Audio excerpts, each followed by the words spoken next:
Bismillahirrahmanirrahim. Assalamualaikum warahmatullahi wabarakatuh. Saya Putri Aryani Kumar dengan NIM 2023-31304. Pada video kali ini saya akan melanjutkan pembahasan UAS mata kuliah perangkat lunak jaringan kelas B. Adapun pada video kali ini saya akan membahas soal nomor 3, yaitu melakukan konfigurasi SSH server pada CentOS. Nah, di sini ada beberapa persyaratan yang harus dilakukan. Kemudian ada beberapa pengujian yang harus ditunjukkan. Yang pertama, service SSH berjalan.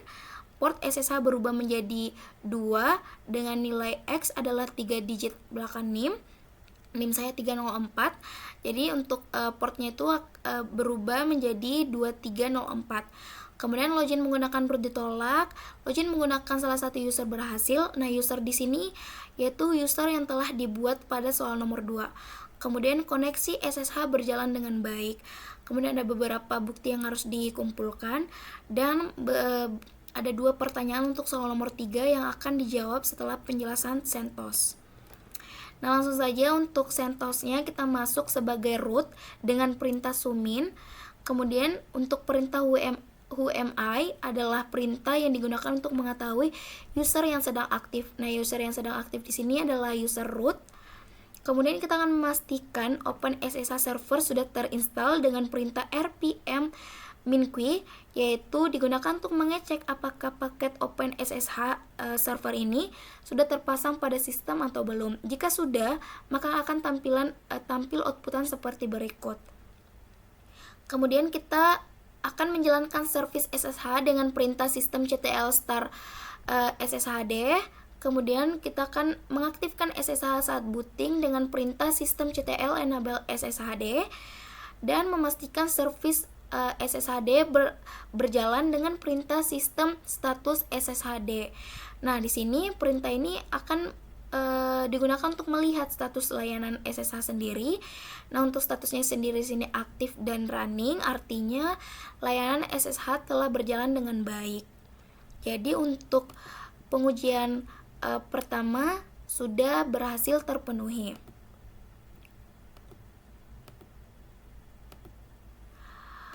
Oke, selanjutnya kita akan membuat backup konfigurasi menggunakan perintah cp yang digunakan untuk menyalin konfigurasi sshd config menjadi file cadangan sshd_config.bak. Nah, backup ini berguna untuk apabila terjadi kesalahan konfigurasi sehingga file asli dapat dikembalikan. Kemudian kita akan mengedit konfigurasi SSH menggunakan perintah v. Yang di sini yang diganti yang diubah di sini yaitu portnya. Jadi kita akan mengubah port SSH dari port default 22 menjadi 2304 dengan 3 digit terakhir, dan untuk authentication-nya yaitu permit root login-nya kita ubah di sini menjadi no. Jadi kita menonaktifkan login langsung menggunakan akun root agar keamanan server lebih baik. Oke, itu saja yang kita ubah untuk akun pada file v-nya. Kemudian di sini jadi untuk pengujian port SSH berubah menjadi 2 dengan 3 angka digit belakang NIM telah berhasil kita lakukan. Kemudian kita akan memeriksa hasil konfigurasi dengan menggunakan rumus grep port dan permit root login.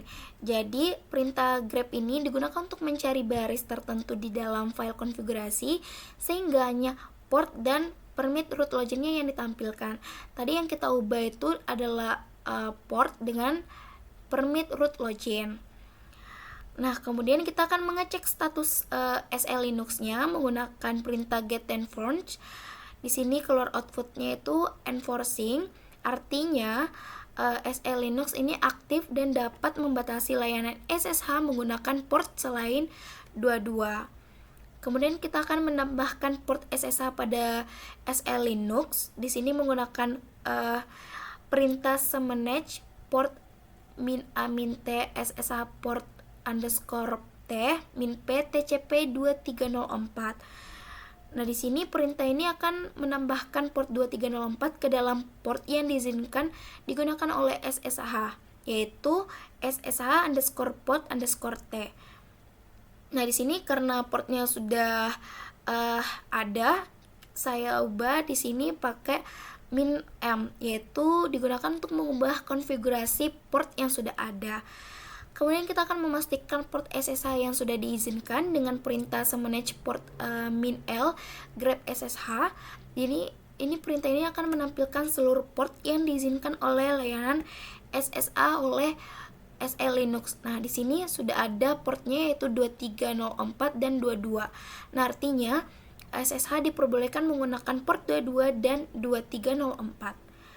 Kemudian kita akan merestart SSH dengan perintah systemctl restart SSHD agar perubahan konfigurasinya itu dapat diterapkan. Kemudian kita akan memastikan SSH-nya berjalan dengan perintah systemctl status SSHD. Nah, di sini untuk statusnya sendiri aktif dan running.